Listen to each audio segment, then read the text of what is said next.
How do you know that you have royally stuffed everything up? How about when your game is so bad that people are getting nostalgic about a previous version of the game that was so hopeless that the publisher cancelled it? They flushed tens of millions of dollars down the toilet because it looked awful, it played awful. That is not a joke. That is what is happening to Bloodlines 2. Since the Chinese room took over development from Hardsuit Labs, it has gone from bad to worse.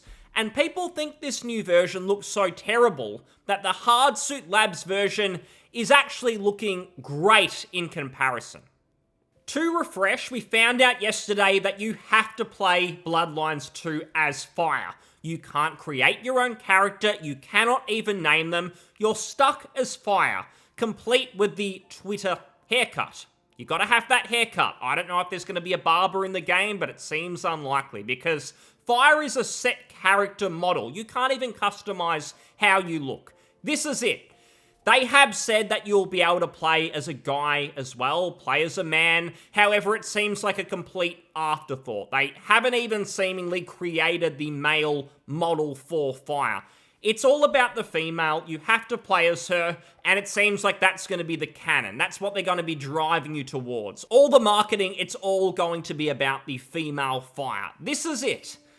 It's complete with the Fallout 4 dialogue system, so you can forget about skill choices. You can forget about meaningful choices in the way that you play. It's essentially the Telltale system. I'm betting money that the choices you make barely mean anything, because they have been talking, these developers, non-stop about how it's the clean, linear narrative, how they've got an idea for a story and it's so much more immersive if you play as a set character and follow that set path. They seem to be inconvenienced about the idea of you playing a role-playing game. It's almost like the tabletop Vampire the Masquerade is getting in the way of the game that they really want to make. And that to me is really sad because the original Bloodlines, it really put you in the shoes of your own vampire. You could play the way that you wanted. If you chose a different clan, your gameplay experience could be entirely different. As a Nosferatu, you had to crawl around the sewers. You couldn't really be seen. You couldn't just go for a stroll and everyone was happy to see you. No, people were scared of you. You had to approach the game very differently. There were other clans, some very creative, one of which allowed you to have conversations with stop signs. It was extremely different, your gameplay experience, depending on the path you wanted to go down. Not the case with Chinese Room's version. Your path is set in stone. And people have actually gotten nostalgic about the Hardsuit Labs version, which I can't believe. I mean, I kind of can now, but just thinking back, it was a genuine train wreck 2 or 3 years ago when Hardsuit Labs were making it. Make no mistake, it was genuinely going to be awful, but this new version is so bad that it's making people reminiscent. If we look at the Hardsuit Labs version, you can see dialogue choices. You can see that some of them seemingly have skill checks. At least the character looks somewhat interesting. We're not looking at a seemingly 1700s era vampire Karen. Something I read about, by the way, is that when these vampires reawaken, or whatever the term is, that they are actually meant to come back looking the same, or at least their hair's meant to look exactly the same. So the Chinese room are trying to say that this 1700s era vampire had this hair 400, 300 years ago. Come on. And if we go back to the Hardsuit Labs version, again, this would have been a total disaster. Do not get me wrong. I thought this was going to be horrible back at the time. I still do. There was not a game here from the Hardsuit Labs. They cobbled together some ideas. They probably had a narrative that had something going for it, given they had Brian Mitsoda and Chris Avellone was there at one stage, but there were a lot of incompetent people there as well. Let's be honest, it was going to be a train wreck. But at least it somewhat resembled Bloodlines 1. It seemed like they were at least trying. They are not trying anymore. They do not care. They do not have any interest in the spirit of the original Bloodlines. They just want to make a vampire game on their own terms. And to hell with the fans who are supporting them. Some of them still have a pre-order. Please refund it if you haven't already, because they do not deserve your money with what they're dishing up. It's Genuinely embarrassing, and no one likes it. I am really struggling to find anyone who is interested in this. Even with the Hardsuit Labs game, there seemed to be some divided fans. There were some people who were, I suppose, cautiously optimistic. They said, hey, Brian is there. Who cares about all of the meddling that's going on, the office politics, people putting their own agendas in the game? Brian is there at least, so there's got to be something going for it, right? And then Brian, of course, got fired, and suddenly the goalposts moved, and you either hated it then or you were absolutely coping because there was nothing going for it once Brian was gone. But it had some fans. Some people were supposedly looking forward to it and were disappointed when Paradox pulled the plug. I can't imagine that there's anyone at this stage who is weeping over the idea of this game being cancelled, put out to pasture. This is a corpse that needs to be cremated because it is killing the name. If Paradox think that there's anything that can be salvaged when it comes to Bloodlines, they have to do something. Even just a remaster of the original. Fix a few things up. Get Wesp, the modder who essentially saved that game and made it playable all these years later. Maybe hire him and get him to do some professional work on it. I believe he's even adding some of the old quests back into the game that he's found in files. It's really cool stuff, and it is sad that when we've got all of this budget for a brand new Bloodlines game, that we're more excited about a couple of unused quests finding their way into the original, because this could be good. There are passionate people out there who I'm sure could deliver a genuine Bloodlines experience. We see it now all the time. Baldur's Gate 3. Back in 2019, 2020, people were skeptical. You can be surprised now, but there were people who were worried about that game because Baldur's Gate, such a revered IP. And yet Larian went to work, they delivered, and they produced a game that was true to the spirit of the original.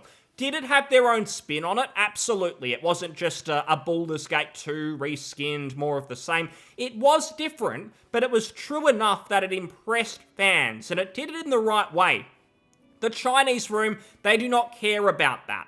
They are releasing just one of their walking simulators and cobbling a few different things in there, like the combat that we've seen that looks middling. They're going to throw a bit of that in there so they can say, hey, there is gameplay. Come on, guys, this is something different. But at the end of the day, it's going to be a walking sim, because you look at this dialogue and there is no depth here. They do not care about the player experience. It's just point A to point B to point C.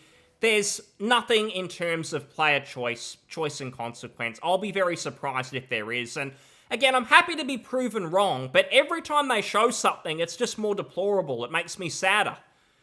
I'm going to show you some evidence of that because PC Gamer also did an interview with Aaron Lebray. Is that right? Probably not even close. This is a narrative designer on the project. And this person has to say, ultimately, says Bray, the choice was down to how immersive do we want the story to feel? Well, I personally want the whole game to feel immersive. I want the story to be immersive, but I also want the gameplay to be immersive in terms of an RPG, being able to make my own choices, play my own way.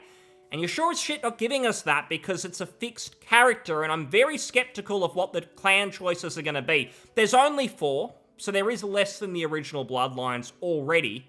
And I just have a feeling it's going to be a novelty choice. It may even just be cosmetic. I know they talk about playing differently, but we need to see that because right now it is all talk. And the only thing they've really shown off outside of that pathetic dialogue was going on and on about the different outfits you can wear and how people can react differently. If that's the depth, if that's all you've got, that is a sad, sorry state.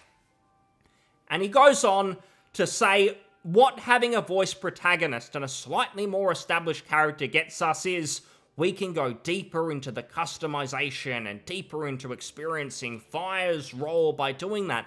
But that isn't what anyone wants.